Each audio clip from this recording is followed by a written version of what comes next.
People have very high standards how they want their work life to be. And I said, look, if you can get your work life to be where you enjoy half of it, that is amazing. Because very few people ever achieve that. Because the truth is, everything comes with overhead. That's reality. Everything comes with pieces that you don't like. You could be a Supreme Court justice and there's still going to be pieces of your job you don't like. Every job comes with pieces you don't like. And we need to say, that's part of it. You have to figure out how to set up your life in such a way that you can minimize the things. And I find people don't dislike hard work. What people dislike is being out of control. Like they can't control their life, they can't control their environment. This happens to me when I get overscheduled. I hate being overscheduled. I want some time to be able to think and free myself. We all have the same amount of time in the world. Nobody has more time than anybody else. And when you become a very successful person, one of the things, you start to get overscheduled. So a young person starting their career, I think there are probably a lot of things. Some of them are very well known and people have heard them many times, they're still true. One of those is you should always focus on, a young person should find something that they're passionate about to do. And that's not going to surprise anyone. It's a clear thing to do. It's very hard. If you don't love your work, you're never going to be great at it. The other thing I would suggest to any young person, even before they start their career, is to really think about their choices. Because I find young people, and when I was young, I made this mistake too. You can get very fixed on your gifts. So everybody has gifts. You know, you have gifts and you have things that you didn't get gifted. Maybe you're extremely beautiful. Maybe you're extremely good at mathematics. There are a lot of things that you can be given.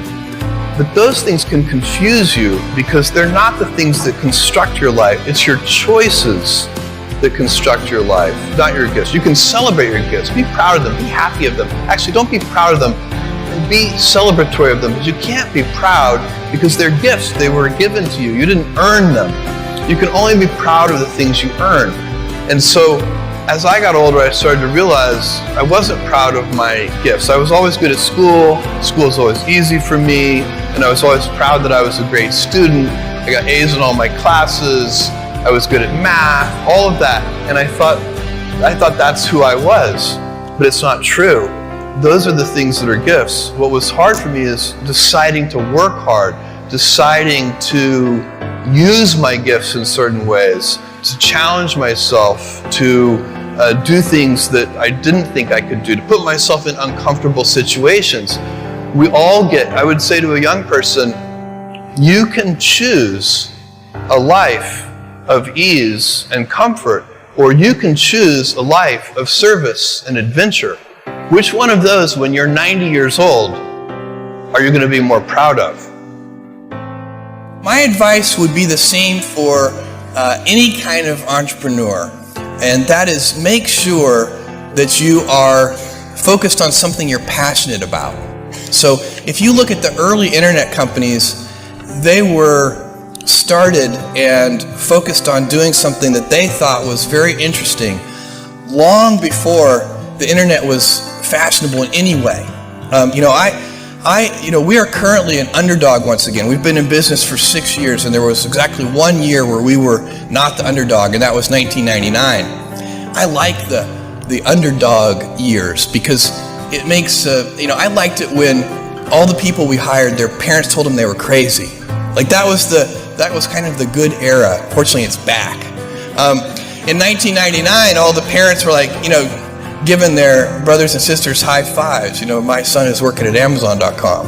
So that's a very, you can't follow the fashion when you're trying to do a startup company, or I think really anything in life. But you have to, as an entrepreneur, if you're gonna build a company, pick something you think is interesting that has the intersection of genuinely creating real customer value, and then just stay right there and let the wave catch you.